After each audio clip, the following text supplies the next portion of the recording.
But first, Republican presidential contender, Representative Michelle Bachmann. Nice to see you. Good to see you, Greta. All right, breaking news just down the street at the White House tonight. The talks, not only did they break down, but apparently the president got mad, left the room. And there's one Democratic congressional aide told us that the meeting ended with Majority Leader Cantor being dressed down by the president while sitting in silence.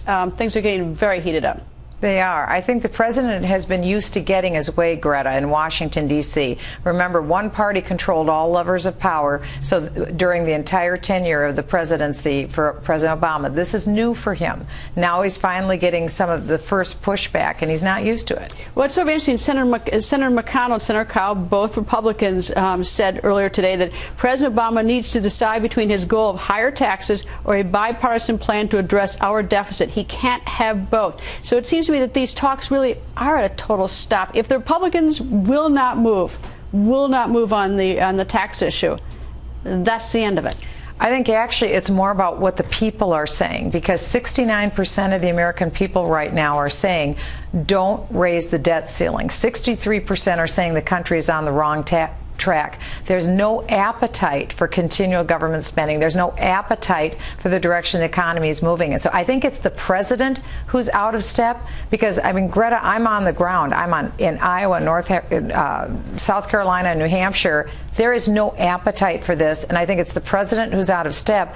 And so I think that my fellow colleagues in the House are hearing what the people are saying from back home. All right, you said something to me before the show started, which I regrettably didn't know, didn't understand, or whatever. I hate to admit, but explain to me, because one of the things I asked you was about the Social Security checks, because we all care that people get their Social Security, military gets their pay. The president has sort of saber-rattled, saying the checks won't go out on August 2nd or 3rd. You told me that this comes out of a different fund. Right. There's a lot of pushback on the president's comments because the checks come out of the Social Security Trust Fund. That fund writes the checks for these checks for our senior citizens. Those checks will continue to go out. And I think that it was irresponsible, frankly, for the president to suggest that they won't be going out. They will be going out. So that I understand they are separately funded by our payments, our FICA payments. You're right. That's correct. So no matter what, the revenue is still going to roll in for that. If the government shuts down on the deficit issue, or the debt ceiling issue. Remember how this calculus works. You and I have jobs, and so out of our paychecks, there's FICA money that's taken out. That goes into the Social Security Trust Fund. It's a general fund. It doesn't just go into a Greta account or a Michelle account. It goes into a general account. Out of that account, the checks are written for our senior citizens in current real time.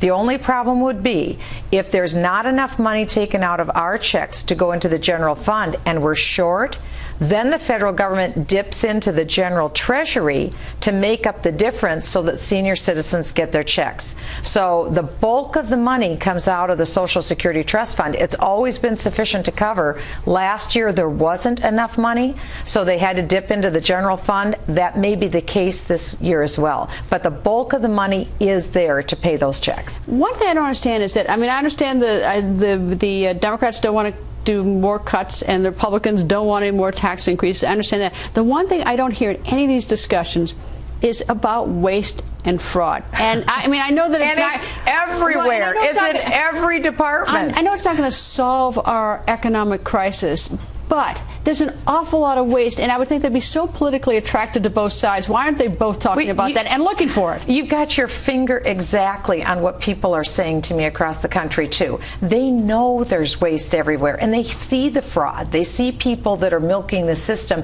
and they think, wouldn't you at least start there? Isn't that easy? Republicans, Democrats, independents, apolitical people, we all agree on that. Let's get rid of it. But we're coming up to the brink right now. And I think one thing that politicians need to say, something that I'll commit to, is that if we come to a time of shutdown, I'm not going to take my pay. I'm putting my pay in a fund for military families, because I think that the president can solve this right now by taking off the table the issue of the full faith and credit of the United States. We have plenty of money coming in to pay off the interest in the debt. Take it off the table and take off the military pay issue off the table. You know, if you have a spouse at home and their husband or wife are serving our military in the time of war, you take that issue off the table. The military shouldn't be pawns, and the full faith and credit of the United States shouldn't be pawns. Take it off the table and then haggle about the rest. All right. One of the other issues that